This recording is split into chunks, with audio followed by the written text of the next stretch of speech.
Assalamualaikum warahmatullahi wabarakatuh.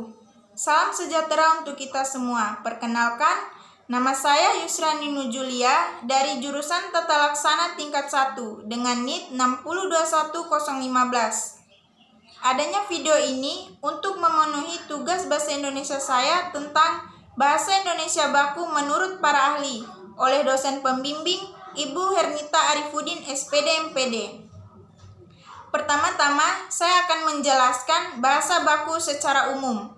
Bahasa baku secara umum adalah varietas bahasa yang berkontras dengan bentuk-bentuk vernakuler atau termasuk dialek geografis dan sosiolek.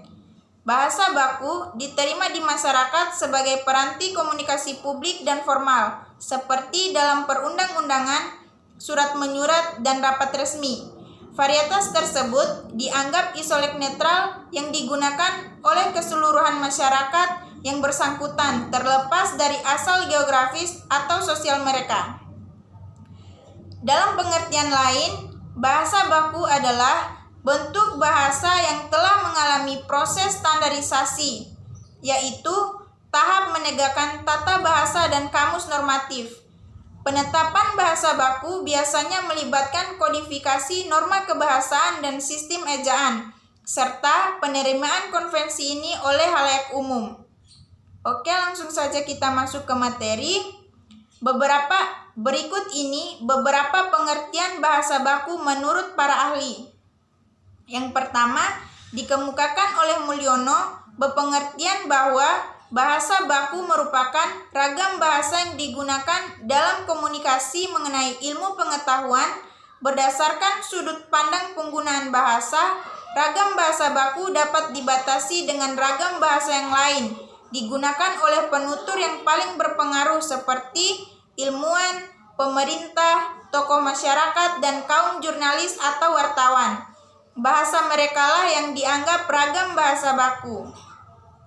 Yang kedua, dikemukakan oleh Hartman dan Strock berpengertian bahwa bahasa baku adalah bahasa yang secara sosial lebih digandrungi dan yang sering didasarkan bahasa orang-orang yang berpendidikan di dalam atau di sekitar pusat kebudayaan atau suatu masyarakat bahasa.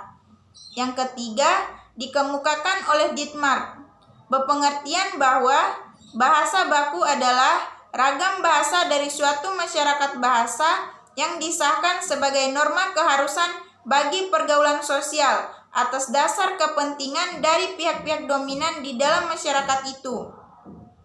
Tindakan pengesahan itu dilakukan melalui pertimbangan-pertimbangan nilai yang bermotivasi sosial politik.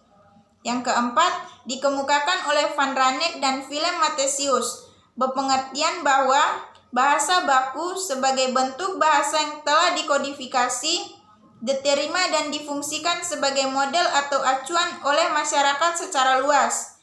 Yang kelima, dikemukakan oleh Yus Rusana berpengertian bahwa bahasa baku atau bahasa standar adalah suatu bahasa yang dikodifikasikan, diterima dan dijadikan model oleh masyarakat bahasa yang secara luas. Yang keenam atau yang terakhir, dikemukakan oleh Goris Keraf berpengertian bahwa bahasa baku adalah bahasa yang dianggap dan diterima sebagai patokan umum untuk seluruh penutur bahasa itu. Mungkin itu saja materi yang dapat saya bawakan. Lebih dan kurangnya saya mohon maaf. Wabillahi taufiq wal hidayah. Wassalamualaikum warahmatullahi wabarakatuh.